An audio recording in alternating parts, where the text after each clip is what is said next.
Hello, everybody, and welcome to the latest episode of our semi-weekly-ish kind of Overwatch show. Let's break it down.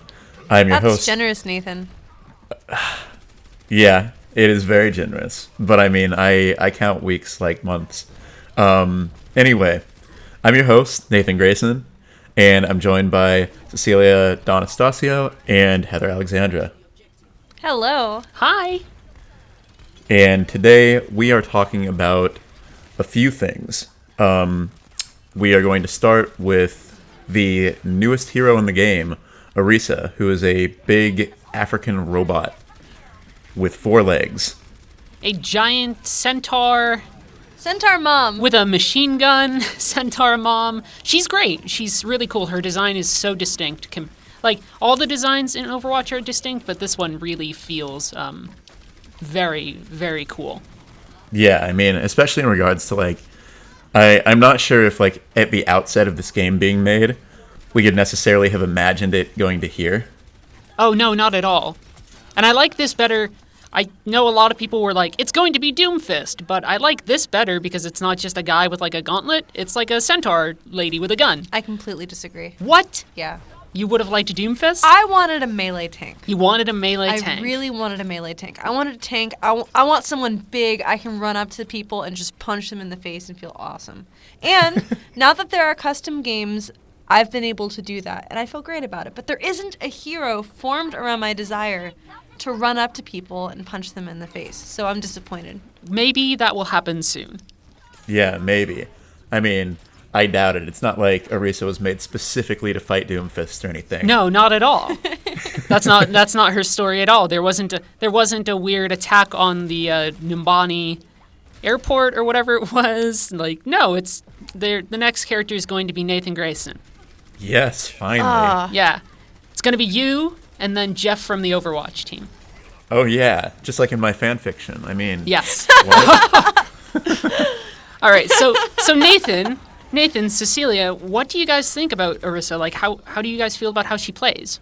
I feel very conflicted about this because, on one hand, I've chosen Orisa a lot since she was released widely, and I played her a lot on PTR, and I was so excited about her capacity to hit things from very far away. Her weapon range is insane. She has a huge magazine, so she can just kind of pelt people with bullets from far away forever, which is fun. But as a tank, she's pretty impotent. There's no way she's solo tanking. And if she's caught on her own in any capacity, she's done for. And for me, that's really frustrating because I think that she is someone who really succeeds when she's completely mired to her team. She has a Mercy attached to her. She has a Reinhardt in front of her. But in this way, she's like an insanely situational tank. Yeah. Yeah, I would definitely agree. But I think what we're encountering here is kind of a matter of expectations. I think that when Blizzard said she would be an anchor tank, a lot of people got the idea that she would replace Reinhardt.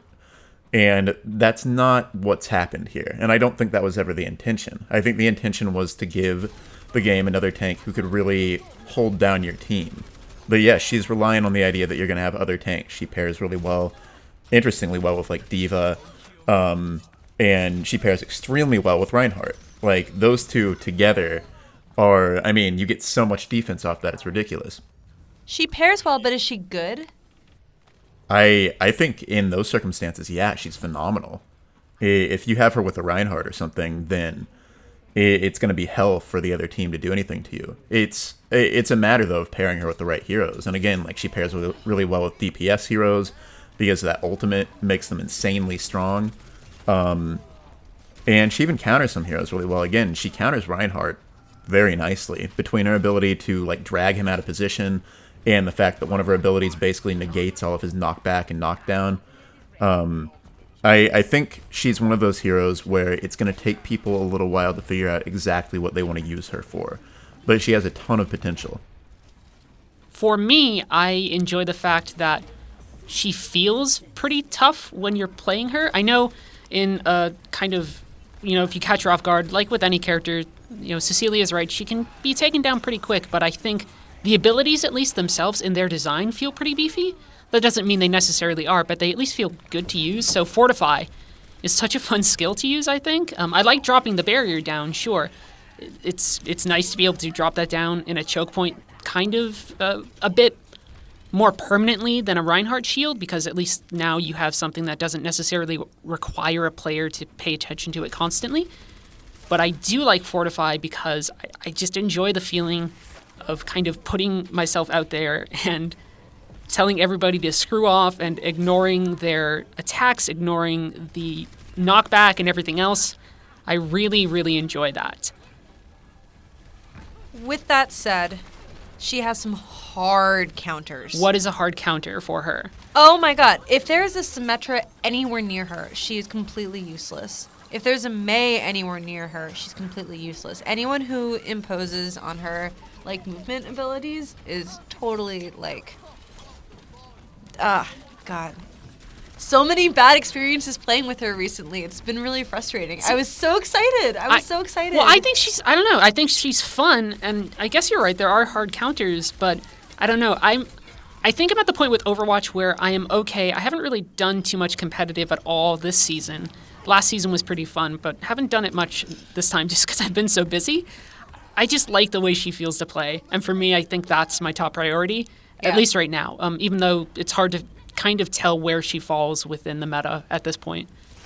What about the boops, though? What about the boops? Quality boops. You were playing in the booth recently, I think yesterday, right? Yeah. And you got a couple plays in the game by tossing out that little mini Graviton Surge. I love the Graviton Surge. Right. I think you were doing it mostly on Lijiang Tower on that center control point that has kind of the ring around it. You throw that out there. If there are people leaning against the banister on that map or against the wall, and they're like heading in, you throw that Graviton Surge into the void area between the point and that banister, and it just pulls them in. You can get like 3 people at a time that way. Cecilia was grabbing a lot of people. It was awesome. And at least that skill, too, I think is interesting because you can pull people from behind shields and things like that. So Reinhardt is there.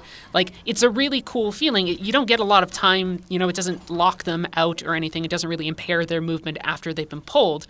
But you can pull people out from a shield for a little bit. It doesn't impair people's movement after they've been pulled. Does it really? I don't recall this. No, you're stunned for like a split second. Okay. Right? So you are still able to pull some people out from behind their shield, particularly if they're weak. DPS characters, it's really great to be able to knock them out. And I don't know, that's just really cool to me. So that ability, what is it called? Halt, I think it is technically called, is just really great. It's good that it's called Halt, too. That's such a fun little character thing. Yeah, I am really impressed with how much character they've been able to imbue her with, despite the fact that, like, I don't know, at first she didn't strike me as somebody with that much character of her own. I mean, she was introduced through another character who's not playable. But yeah, there's so many little things that they've done with her to give her this sense of, like, being somebody, of kind of, you know, coming into her own, which makes sense because she was just created. I think she's evil. You think that she's evil? I think she's evil. Why do you think Orisa's evil? Maybe it's because cops are evil, but... Wow, Cecilia D'Anastasio. I didn't Damn. mean that to all of the cops listening to our No, you guys Overwatch are great. podcast. You guys are great. wonderful. You do great. Yeah, I mean, Thank you. you probably shouldn't say that. Almost 100% of our audience is cops. Oh, It's a big Everybody who reads Kotaku are cops. Continue, Cecilia. Why is she all evil? right. I just get this sense from her kind of like totally exaggerated lawfulness that it's kind of setting us up for something where there's going to be a malfunction in her system with like the lore that's going to cause her to become evil or assert the law improperly. I don't know. Like Blizzard isn't so overt in its like political commentary, but just as a plot point, like I kind of feel that being prefaced. Doomfist swings down as anarchist Zorro. Ha! Punches him. Terry Crews. There Please we get go. that part. Ah, God bless you. so many punk bands were just made. I know, right? But okay, so for our second subject of the day, because I think we've kind of gotten into Orisa a bit, you know, she's been around, so people know what to expect there. But I'm going to talk about something a little bit more broad, which is Blizzard and the way that they respond to people's specific complaints about the game, because their track record with this is pretty good, especially in regards to, I think, like their kind of response times and the extent to which they end up really at least trying to address the specific complaints that people have. So I think, start with Bastion. So Bastion, I think initially people didn't know what to expect with those changes until they saw them in function. And maybe they didn't make a lot of sense to folks.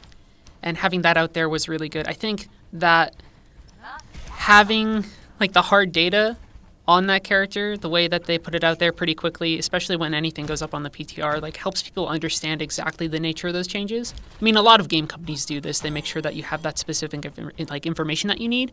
But with characters that are going under really big changes, it's not enough to say oh, now he can heal on the fly, or now Symmetra can toss out a shield. Having all those specifics are nice. So I appreciate at least that Blizzard really goes to great lengths to do that. Plus, they have Jeff come out and talk for 10 minutes. Jeff from the Overwatch team, I should say, just so we know which Jeff I'm talking about. Wait. Okay. Yes. So you're saying that it's good that they provide these detailed descriptions of everything they're doing. I think so. But I think that what you're not considering is that it feeds into this whole ethos that the Overwatch team has built of being, in my opinion, these kind of overindulgent parents who give their children everything that they ask for. Oh, gosh. Tell us how you feel. I don't see how this is so controversial. No, if you go on the forums, all they are, a lot of the time, is people asking for balance changes, complaining, or suggesting, and it's created. And the reason why that's the case is because often Overwatch fans are indulged, and we see that with what happened with Bastion. There were these incredible, these incredibly intense changes to his character that really made him a lot stronger. And how long was it until they rolled back those changes after fans were extremely upset about trying to counter him? How long was that? A day? Less? I mean, nobody had any time to actually figure out strategies to counter the new Bastion. Yeah, I mean, I think there's some cases where Blizzard has been overzealous in their response, or has gone a little bit too far too fast. But at the same time, I think there are other instances where they kind of say, okay, well, while you guys might dislike this change or might think that it's a bad one, we're going to go forward with it and keep it that way. They still haven't rolled back or otherwise changed D.Va, for instance. And if you go on the forums, there are complaints about D.Va, every day. Tons of them. Yeah. And I think that's a case where Blizzard sort of looked at their design and said, no, this is working the way we want it to. And there may be this vocal contingent of people who don't love it, but we think we have it where it should be. And I think the thing that gets people being so vocal isn't just that they're being, kowtowed to. It's also that Blizzard isn't necessarily consistent with this stuff. Some of the time, yeah, they immediately respond and change things. Other times they say, nah, sorry. And I think that's maybe just kind of the double-sided, aspect of being so open and communicative with fans, is they think they're going to get their way 100% of the time, and they don't. And that's how it should be. I think with Overwatch 2, it's tricky because people invest a lot of time in these characters, and they invest sometimes professionally, a lot into these characters. And I think sometimes there can be, now that we're talking about it, there can be miscommunications about patch times, when they're happening, sometimes anyway, or inconsistencies. We talked about this, our sister site, Compete, talked about how rule changes can affect matches and things like that. I think, was that Compete or was that you, Nathan? I don't recall. It was me a few months ago, and then it was Compete. Okay, so we've covered it a couple times. There have been these things where rule changes in professional settings, at least, right? And obviously you want to reach out to everybody, not just professionals, where the rules weren't consistent, leagues weren't having the same patches or anything like that. And I actually think that this is an opportunity for Blizzard to step forward, especially when Overwatch League and everything kind of takes hold, to be like, hey, this is our rule set. And this is how professional stuff can work. And I think there's an opportunity there for them to really settle in on that. And I'd be interested. What do you mean by rule set? So to kind of be a bit more consistent about, okay, if you're going to do a league, if you're going to do this thing, have your patches up to date. Have this, right? If they're doing their ranking, which they'll do their own thing, say hey, if you want to run a match on this date, make sure that you have, don't have old Bastion. Don't have old Bastion when new Bastion is out, because that's happened. That's happened. They have these tournament servers now. Yeah, right. They do the tournament servers. Yeah, but they're inconsistently accessible. And yeah, that's led to some weird stuff too. Various strats being viable and whatnot. And it even led to one team, because they weren't on a tournament server and they were live, earlier this week, one team picking Orisa randomly. I saw that. It didn't and it not go going well at all. No. So that stuff is definitely awkward. The other element, though, of them responding to things, or Blizzard, responding to people's complaints, and thankfully they finally done this, is the new reporting system they're trying to implement. Yeah. Because I think that a major complaint, a major sort of repeated refrain of the past many months has been the community keeps getting more and more toxic. I've definitely been having that experience. So I'm it's no secret, like I play this game every day, and I have noticed a marked increase in people griefing, being toxic, just in quick play and in competitive. And I'm really happy that Blizzard is doing something about it. With that said, I think that the method by which they're doing that will introduce more griefing and toxicity, potentially. What makes you say that? So much of the anger that I have witnessed, mostly in quick play, but also in competitive mode, Right. is over other people's character choices. And one of the major fears of the new reporting system on the PTR is that people will get reported for playing heroes like Widowmaker or Hanzo or Symmetra. Falling under that sort of what is it, the category? It says like bad teamwork or something is the one? Yeah. Yeah. But in that same category, like the way that I think they're trying to mitigate that anyway, and we'll see how it works, is that in those categories it has very specific listings of what this is and what this isn't. And in bad teamwork, it specifically says this is not picking a hero that may not be accepted by community standards as the best one for the situation. And so my thought is, if those types of reports happen, Blizzard is going to like skim them and be like, nope, tossing this one out. And so in that case, those reports probably won't have any effect. Now, that said, I do think there are other issues with the new report system, and they're ones that I'm not sure how well can be overcome simply by nature of it being a report system. That sort of, Blizzard's main line of defense against everything, whether it's toxicity and abuse or cheating. And I think that people kind of intrinsically have different expectations in regards to those things and their ability to take action against them. Other games, like, for instance, Counter-Strike, they have, like, their automated anti-cheat system that just detects cheats and boots them. Blizzard doesn't have an equivalent of that.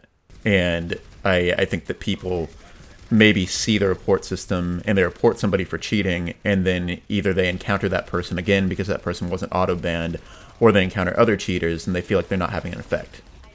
Nathan, what's the name of that automated cheat system that Valve uses? Valve anti-cheat? Well, there's VAC? also Overwatch. Oh yeah, they There's also that's a something in different game called system though. That's Overwatch. not automated. Oh no, Overwatch that's is different. that's the community police. Yes. Right. Do you think we'll ever get anything like that for Overwatch? Do you think Overwatch will get its own Overwatch? That's a really good question. I feel that everyone already fancies themselves a member of the community police. Maybe. Yeah, I mean, that is kind of the idea of the report system, right? Yeah, I suppose so. Have you guys ever reported anyone? Think I've reported somebody for language? Yeah, probably once or twice.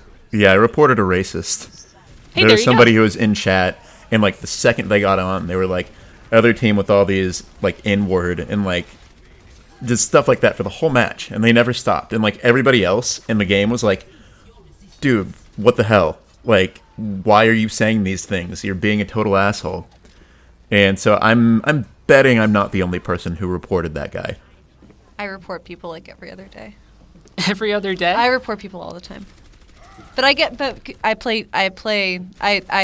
have transgressed against the gaming lords by playing in competitive mode while being female. So Oh yeah, you can't do that. I just can't stop, Yeah, but sometimes people are really nice. And sometimes I'll have like all golds and they'll be like, oh yeah, we're just losing because this bitch, like, blah, blah, blah. And You don't want to have to be the person who points out, like, oh, I have golds, because then you're kind of part of the problem. You just don't say anything, and then you report them. On that bright and cheery note, Oh, that I- didn't cheer you up? what? I said that didn't cheer you up? Oh yeah, no, I mean, it made me feel great about the state of the world and humanity. Yeah, no, it's fine. Everything's good. This is fine. Yeah, Easy cops. people are super Hey. cool. Anything else today, Nathan? No, I think that's pretty much. I think that's pretty much literally everything that's happened in the world of Overwatch in the past 3 weeks. Wait, Managed to I have cover one all of last it. question. What is your last question, Have Cecilia? either of you ever done something for which you feel you should have been reported? Ooh. Not that I can think of. No, I can't think of anything. You, Nathan? I mean, mainly it's my Pharah being too good is definitely frequently a problem. Yeah, sure. All right. All right. Thank you guys so much for listening. Yeah. Bye.